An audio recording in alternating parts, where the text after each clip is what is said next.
ìjọba ìpínlẹ̀ Kwara kó àwọn alubárà tó tó 40 kúrò ní àwọn ojú pópó nílọrin. Wọ́n rí owó dọ́là àti ọ̀bẹ ní àkàtà àwọn mìíràn nínú wọn. Ìjọba ìpínlẹ̀ Kwara ló ti kó ìṣí àwọn alubárà mìíràn kúrò ní àwọn ojú pópó ìlú Ìlọrin olúùlú ìpínlẹ̀ ọ̀hún, tó sì jẹ́ wípé òǹkà àwọn alubárà tó tó 40 ní ìjọba kó. Ètò náà eléyìí tí àwọn òṣìṣẹ́ iléeṣẹ́ tó ń rí sí ìdúróore àti ìdàgbàsókè àwùjọ ní ìpínlẹ̀ náà pẹ̀lú ìfọwọ́sowọ́pọ̀ iléeṣẹ́ ọgbà àtúnṣe ẹ̀ka ti ìpínlẹ̀ Kwara ló wáyé ní agbègbè Tipa Garage, Tanke, Ọ̀fà Garage àti Gèrè Alimi, níbi tí wọ́n ti ṣe àwárí àwọn oníbàárà ọ̀hún. Lásìkò tí wọ́n ṣe àyẹ̀wò àwọn ènìyàn náà ni wọ́n ṣe àwárí owó dọ́là ti ilẹ̀ Amẹ́ríkà. Bákan náà ni wọ́n sọ wípé orúkọ ẹni tí àwọn rí owó dọ́là ọ̀hún ní àkàtà rẹ̀ ni Musa Mahmuda tó wá láti ìpínlẹ̀ Kano, tí wọ́n sì tún rí ọ̀bẹ èyí tí ó mú dáadáa lákàtà alubárà mìíràn nínú wọn.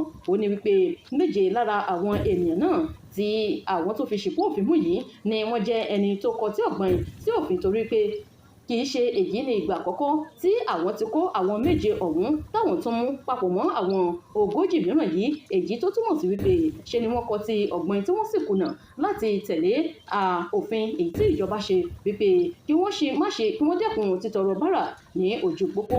Kọmíṣánná fún ìdúróore àti ìdàgbàsókè àwùjọ Dókítà Mariam Imam sọ wípé kíkó àwọn alubárà kúrò ní ojú pópó náà ó ní ó ti ń so èso rere nílùú Ìlọrin, tó sì jẹ́ kí ó di mímọ̀ wípé àdínkù jọjọ ó ti ń bá bí àwọn alubárà ṣe máa ń kún fọ́fọ́ ní àwọn ojú pópó nílùú Ìlọrin. Ó ní wípé ilé iṣẹ́ kàyéfì ńlá nítorí gbèsè ẹgbẹ̀rin náírà tí ìyẹn jẹ́, Bọ́sẹ̀dé sì ṣekú pa ẹ̀gbọ́n rẹ̀ l'Ondo.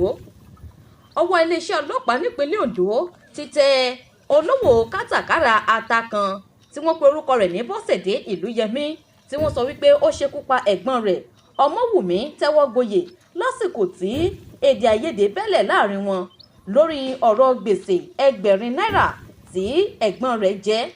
Nígbà tí wọ́n fi ìdí ìròyìn ọ̀hún múlẹ̀, ẹni tí ó jẹ́ alukoro iléeṣẹ́ ọlọ́pàá ní ìpínlẹ̀ náà, DSP Olúṣọlá Àyànládé, sọ wípé ọwọ́ ti bà afurasí ọ̀hún tí àwọn sì ti fi sí àkàtà iléeṣẹ́ ọlọ́pàá. Gẹ́gẹ́ bí ó ṣojú mi kòrò tó bá àwọn oníròyìn sọ̀rọ̀, ó sọ wípé ìṣẹ̀lẹ̀ náà ló wáyé nígbà tí Bọ́sẹ̀dé tí ó dédé bu ẹ̀gbọ́n rẹ̀ ní aṣọṣo tó sì ń fi lákàlàkà, èyí tó ṣe okùnfà bí ẹ̀gbọ́n rẹ̀ tí wọ́n pe orúkọ rẹ̀ ní Ọmọwùmí bí ó ṣe ṣubú tí ó sì fi ara pa. Ní dìgbàdìgbà ló sọ wípé wọ́n gbé lọ sí ilé ìwòsàn, ṣùgbọ́n nígbà tí wọ́n fi gbé dé ilé ìwòsàn, ó sọ wípé ní àwọn dókítà nílé ìwòsàn sọ wípé ó ti gbẹ́mìí mì tí ṣáájú kí wọ́n tó gbé dé.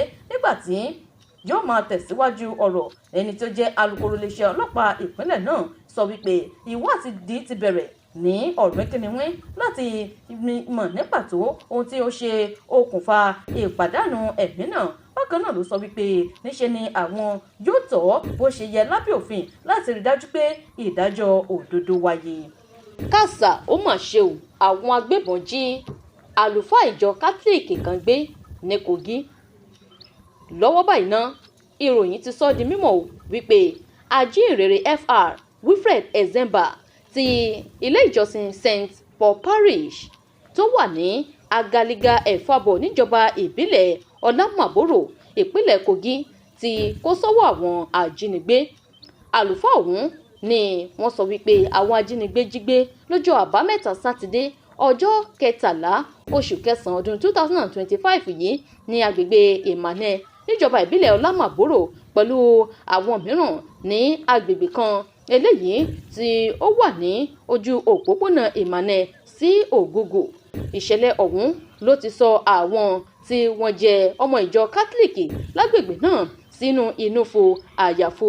Ẹnìkan tí òun náà jẹ́ àlùfáà ìyẹn Michael ni ó sọ wípé láti ìgbà tí wọ́n ti jí ẹni náà gbé láti bí ọjọ́ díẹ̀ sí àkókò yìí, ó ní àwọn ajínigbé náà kò tí ì pe ẹnikẹ́ni, ṣùgbọ́n ó dá àwọn lójú wípé Ọlọ́run yóò gbà sílẹ̀ láyọ̀ àti àlàáfíà.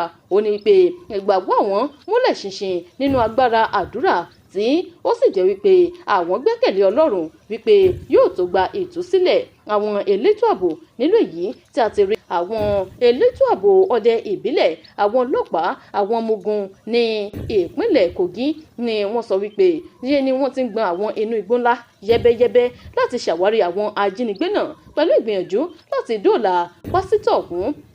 Ìṣẹ̀lẹ̀ ìjínigbé náà ni wọ́n sọ wípé ó jẹ́ ẹlẹ́ẹ̀kejì ìṣẹ̀lẹ̀ ìjínigbé èyí tó wáyé níjọba ìbílẹ̀ Ọlámàbórò láàrin ọ̀sẹ̀ kan.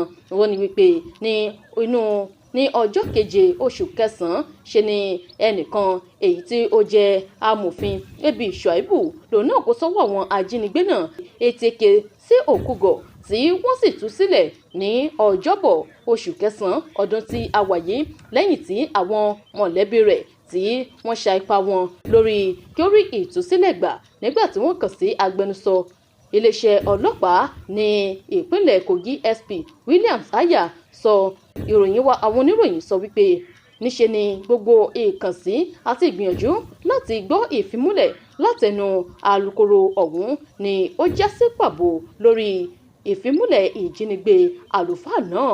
Ó mà ṣe o, ènìyàn méje dèrò ilé ìwòsàn lẹ́yìn tí ọkọ̀ ńlá méjì forí sọra wọn tí iná sì bú gbàmù nílùú Ògbómọ̀ṣọ́. Kò dín ní ènìyàn méje ni wọ́n ti dèrò ilé ìwòsàn látàrí bí wọ́n ṣe fi ara pa lónírúurú níbi ìjàmbá kan tó wáyé l'Ógbómọ̀ṣọ́ ìpínlẹ̀ Ọ̀yọ́. Àwọn ènìyàn náà ni wọ́n fara pa látàrí ìjàmbá ojú pópó tó ṣẹlẹ̀ láàrin ọkọ̀ ńlá méjì. Atótó arére gbọ́ wípé àwọn ọkọ̀ méjèèjì náà ni wọ́n gbaná lẹ́yìn tí wọ́n fi orí sọra wọn ní agbègbè Arinkẹ̀kẹ̀ Agric Area ní Ògbómọ̀ṣọ́. Ọ̀kan lára àwọn ọkọ̀ náà ló kó oúnjẹ oníhóró bámú tí ìkejì sì kó kẹ́míkà tí ẹnikẹ́ni ò mọ orúkọ rẹ̀. Àwọn ènìyàn tí wọ́n farapa náà ni wọ́n ti ń gba ìtọ́jú lọ́wọ́lọ́wọ́ ní ilé ìwòsàn ìkọ́ni Bowen l'Ógbómọ̀ṣọ́. Ọ̀gá àgbà àjọ panápaná ní ìpínlẹ̀ ọ̀hún Maruf Akínwándé ó fìdí ìṣẹ̀lẹ̀ náà múlẹ̀ lọ́jọ́ Ìṣẹ́gun Tuesday ọjọ́ 16 oṣù kẹsàn-án ọdún 2025 yìí. Ó sì ní wípé lọ́jọ́ Ajé Monday ọjọ́ 15 oṣù kẹsàn-án ọdún 2025 ní ìṣẹ̀lẹ̀ náà wáyé, ṣùgbọ́n ó ní wípé àlàáfíà ti jọba tí lílọ bíbọ̀ sì ti padà sí bó ṣe wà lójú pópó ọ̀hún. Bákan náà ló tẹ̀síwájú nígbà tí wọ́n nàka ìkìlọ̀ sí àwọn ọlọ́kọ̀ láti máa tẹ̀ jẹ́jẹ́ ní ojú pópó. Kò ṣàì jẹ́ kí ó di mímọ̀ wípé lọ́gán tí àwọn ará agbègbè ọ̀hún ti kàn sí àjọ panápaná ní àwọn òṣìṣẹ́ panápaná ti yára dé síbi ìṣẹ̀lẹ̀ náà tí wọ́n sì pa iná náà pátápátá.